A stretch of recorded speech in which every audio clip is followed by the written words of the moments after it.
What is going on, everybody? Welcome back to Phones and Drones.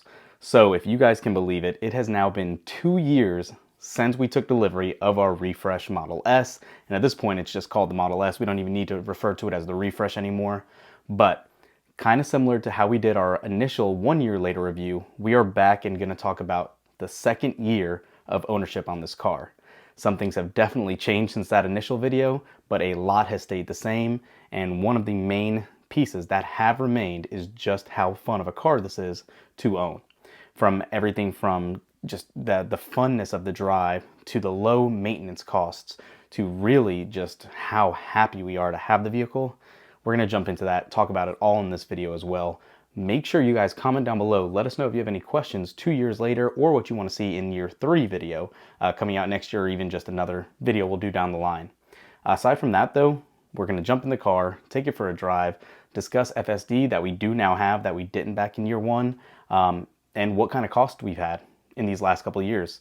So thanks for watching. Let's jump right into it. Follow us on Twitter. We're getting a little bigger on there. We want to go ahead and start adding some content there as well. So at Phones and Drones, you can find us there as well. Let's go for a ride and jump right into it.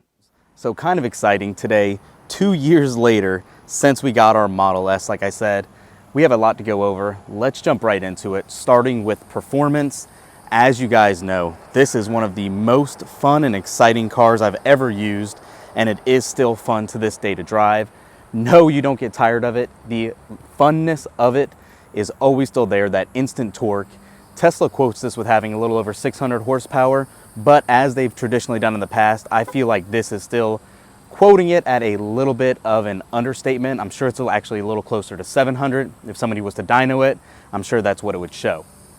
Beyond that also, the range of this baby, 375 miles, or without these 21-inch arachnid rims, 405 is, I think, a sweet spot for a regular car.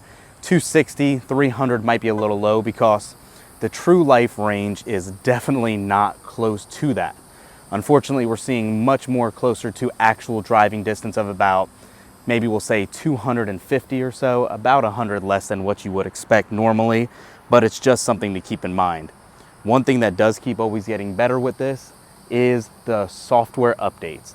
That hasn't changed. It is still in effect, as Tesla has been known to do, to improve this vehicle, and we have received a number of software upgrades for this, including better phone pairing connection for the vehicle. It used to be kind of hit and miss, but it's simplified quite a bit now, and it has really improved the experience there. As a quick deep dive into the infotainment system, this is one other added benefit of the 21 Model S's. They have that much larger display, and it is an actual thing of beauty. If you want to watch Netflix or Disney or Hulu or YouTube or anything like that, everything just looks really, really good and crisp on this high definition display. Aside from the actual fun nature of the theater, you do have obviously arcade to play some other games, and obviously your toy box. One of the other added things they've added that is obviously still highlighted here is the ability to customize your car's look. So this actually impacts the app as well as on your dash. As you guys can see here in the corner, it'll change the vehicle color, and we can kind of just literally drag around and it'll change what it looks like. And I will tweak this over so you guys can see. Now we're looking at a yellowish green car. You can see it's kind of red. And not only that, if that wasn't enough, you can make it a matte look, a metallic look, or even a solid paint job color pattern. Pretty neat. You can see we have some preset ones, but again, they're always adding fun new features to the vehicle. Aside from that, little couple of bits and pieces here, one of the other changes they've made is in the most recent software updates. If you were ever wondering what is new on a release, they've now added new tags, and we've done a video on that as well on the channel, but you're not going to see anything now because we've went through everything. However, keeping that in mind, they are always improving. Another big difference between the Model S and X as opposed to the 3 and Y is obviously the premiumness of air suspension. This comes with obviously air suspension, and you can set it how you want as far as your ride height, from low to medium, high to very high, just depending on your personal preference. And you actually can use comfort dampening in autopilot, which means it will automatically adjust ride height for you. So the air suspension definitely does make it a nice, smooth ride.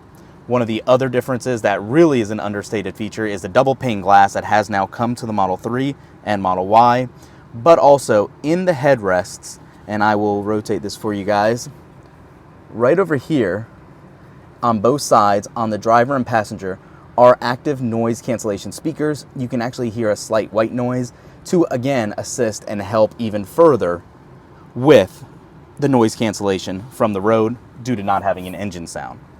It's these little tweaks that make this vehicle that much more pleasant to drive. Going down our settings here, autopilot, we did not originally have in our first year later video, full self-driving. We have it now on the vehicle. And I can say it has greatly improved from what it was back when we originally had it on our Model 3.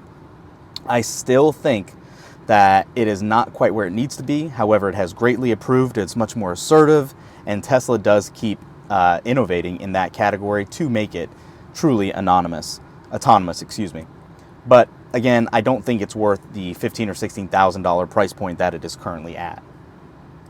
Lights, again, if you have a base Model 3, you don't have your fog lights active. They are active, obviously, on a Model S. Your display, this is one of the other things I do want to truly touch on that I talked about earlier. What you're going to have here, and you can kind of do the math, is 375 miles is what we originally were slated with the 21-inch arachnids, right?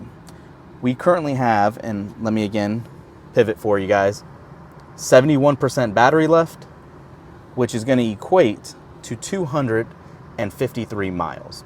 If you do the math on that, and a 375 is your technical main range that it started with, this gives you a battery degradation in 2 years of about 15 miles or so. That gives you a total range of about 361, 362. By no means is that bad, but again, keep in mind, the battery does degrade over time. It's nothing unique to Teslas. It's all EVs and any device in general, iPhones, whatever. So again, thinking ahead, knowing you're going to keep a car for a while, you want the most amount of range. Common sense, right? Unless you don't go on a lot of road trips. I think 15 miles in 2 years is very reasonable to lose. I don't think that's significant battery loss at all. So you should be good 10 years down the line if you decide to keep the vehicle like that. You obviously are improving the safety features at all times too. The mobile app, everything has been just updated since we've had the vehicle. Service, like I said, we did have to replace the tires recently. They even have a new tire service mileage that you can adjust, again, as a new software update that came along. And one of the things that I will say that I've been very vocal about is the actual navigation data. Tesla used to be on top of it and provide about 2 updates every year for navigation, for maps, and updates of that sort.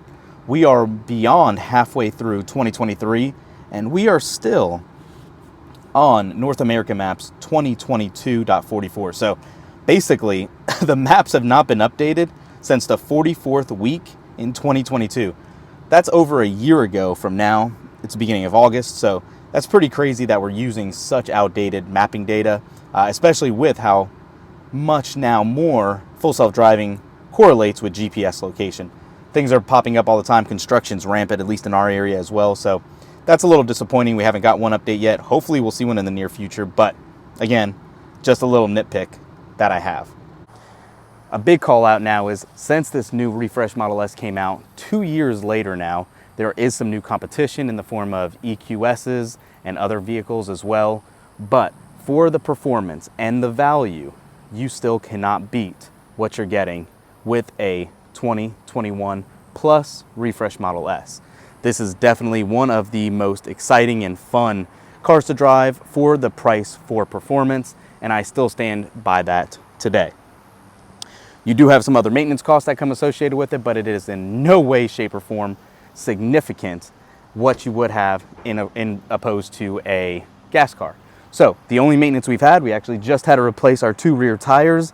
Yes, they got replaced at only 14,000 miles, which is kind of crazy. They're rated at 30, but yeah, those tires each were over $600 out the door. That is significantly more than you pay for a Model 3 tire or even a regular smaller vehicle's tire size due to the torque, due to all the control you need for the back tires. They're larger, they're 295, so it's something to be aware of there.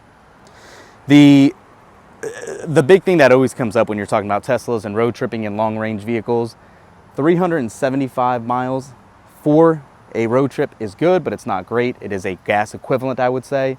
But the supercharging network makes all the difference. And now that it is even opening up to other vehicles, it is going to only improve from here. We're seeing V4 superchargers getting rolled out now with up to 350 kilowatts instead of the 250. So that is only going to continue to get better as well.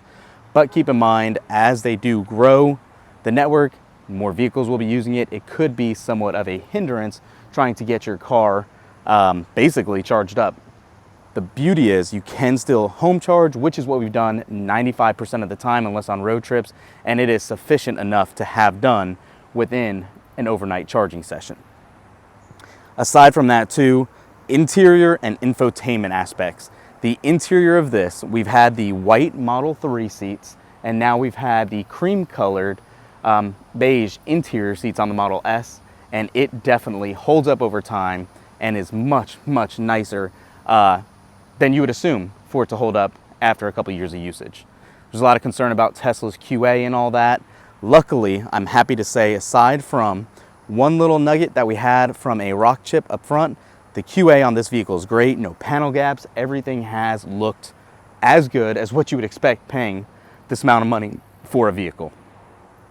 The infotainment has seen upgrades. We had that one issue this year where the YouTube channel or YouTube station, whatever you want to call it, was degraded and the video quality was reduced to like 420p or something of that nature. It's since been fixed. It was about a couple of months of it being stuck like that. So keep that in mind. But everything else has worked great. They've added new games and other new features as well. One of the other big takeaways for an EV, not necessarily specific to a Tesla, is the actual long-term savings costs. So I complained about the $600 on the rear tires and all that, but that is the literal only expenses I've had. I've had Tesla service have to come out to replace the yoke from peeling. It was a known issue. They took care of that in my driveway with mobile service.